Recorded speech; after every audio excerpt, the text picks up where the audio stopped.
concept එක තේරුම් ගන්නකො. එතකොට ඔය chemistry වල තියෙන unit 3 4 5 එකයි 11 12 13 එකයි ගොඩ ගියා කියලා හිතා ගන්න. මෙන්න මේ concept එක තේරුම් අරගෙන හොඳට questions ටිකක් කරා නම් 11 unit 3 4 5 11 12 13 මේ ටික මේ වැඩ ටික හරියයි. අනිවාර්යෙන් physics ටිකක් ගොඩයයි. හරිද? physics ටිකක් ගොඩයයි. මේ 3 4 5 ටික කරන්න 11 12 13 එක තාම කරන්න බෑ. right? ඒකට 1500 MCQs තියෙනවා කරනවා නම්. හැබැයි ඔය වෙනකොට ඒවා කරන්න වෙලාවක් නැහැ. right? මම ඒක like 150,000 වියදම් කරා. දැන් මම මේ tubes ටිකට unit 3 4 5 tubes ටිකට 150,000 වියදම් කරලා තියෙනවා. ඒ ටික හදන්න. ඒ වගේම unit 12 13 14 ආපහු questions එවනනේ. ඒවටත් tubes හදලා තියෙනවා. 1500 MCQs තියෙනවා. right? ඊට අමතරව past papers ටික තියෙනවා. ඊට අමතරව model papers වෙනම set එකක් තියෙනවා. ඔයවට 150,000 විතර වියදම් කරලා තියෙනවා. නමුත් මම ඒත් අර ටික දෙන්නේ නැහැ ළමයින්ට කරන්න. මොකද ඒ වෙනකොට right 6 months before the exam නවා ඉන්නේ. ඔයාලා physics ටික එකතු වෙලා, ඔයාලා chemistry ටික එකතු වෙලා, sorry ඔයාලා chemistry ටික එකතු වෙලා, ඔයාලා physics ටික එකතු වෙලා, ඔයාලා biology ටික එකතු වෙලා, ඔයාලා maths ටික එකතු වෙලා, ඔයා හෙනම පිස්සුවෙන් ඉන්නේ. ඔයා ඉන්නේ කොහමද අඩුම time එකක්, sorry අඩුම time එක නෙමෙයි maximum time එකකින් effectively time එක ගත කරන්න තමයි ඔයා බලන්නේ. අඩුම වැඩ ටිකකින් maximum result එකට යන්න තමයි ඒ වෙලාවේ බලන්නේ. පැහැදිලිද? ඒ නිසා මේ වෙලාවේ මේ ටයිම් එක මේ තමයි අන්තිම වෙලාව. ඔයාට ටයිම් එක ගැන හිතන්න නැතුව ඔළුව හදා ගන්න පුළුවන් අන්තිම වෙලාව. අන්තිම මාස 6 ඔළුව හදන්න බෑ. ඒක තමයි ඇත්තම කතාව. අන්තිම මාස 6 ඔළුව හදන්න බෑ. අපිට තියෙන්නේ ඉගෙනගත්ත සබ්ජෙක්ට් එක රිවයිස් කරගන්න, ඒක ක්වෙස්චන්ස් වලට ඇප්ලයි කරන්න. ওই ටික තමයි අන්තිම මාස 6 තියෙන්නේ. ඉතින් ඕක හොඳට තේරුම් අරගෙන මේ මාස 3 වැඩ කරන්න. හැබැයි ප්‍රෙෂර් එකක් ගන්න එපා. රිලැක්ස් එකේ වැඩ කරන්න. වැඩ කරන්න එක ප්‍රෙෂර් එක ගන්නවා කියන්නේ එකක්, රිලැක්ස් එකේ වැඩ කරනවා කියන්නේ තව එකක්. මගේ යුනිවර්සිටි එකේ අවුරුදු 4ට මට ඒ ලෙවල් ප්‍රෙෂර් එකක් තිබ්බා because මම වැඩ කරන්න දන්නේ නැති නිසා.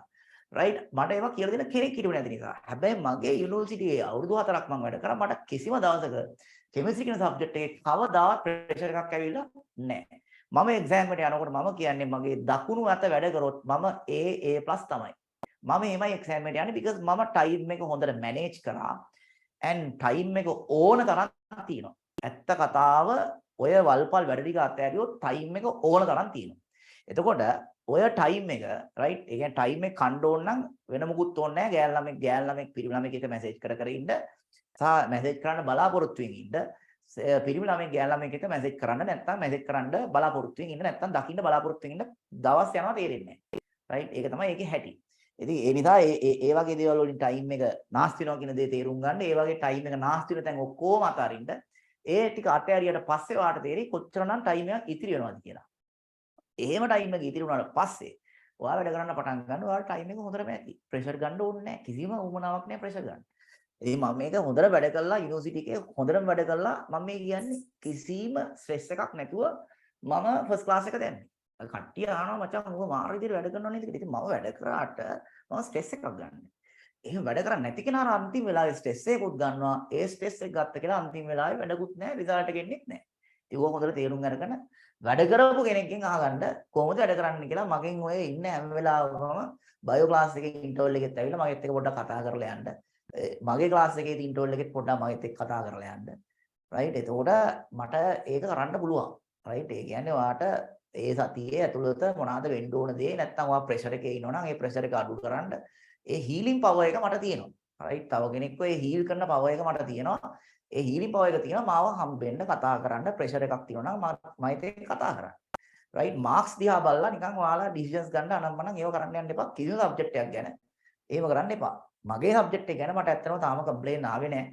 මගේ සබ්ජෙක්ට් එක ගැන නම් කිසිම කම්ප්ලේන් එකක් ආවේ නැහැ. නමුත් මම දන්නවා මේ වෙද්දී ඔය වෙන කතන්දරේ මොකක්ද කියලා. රයිට් තව ඊළඟ ටර්ම් එක යනකොට තවත් ඔය වෙන ඔය තවත් දරුණු වෙනවා.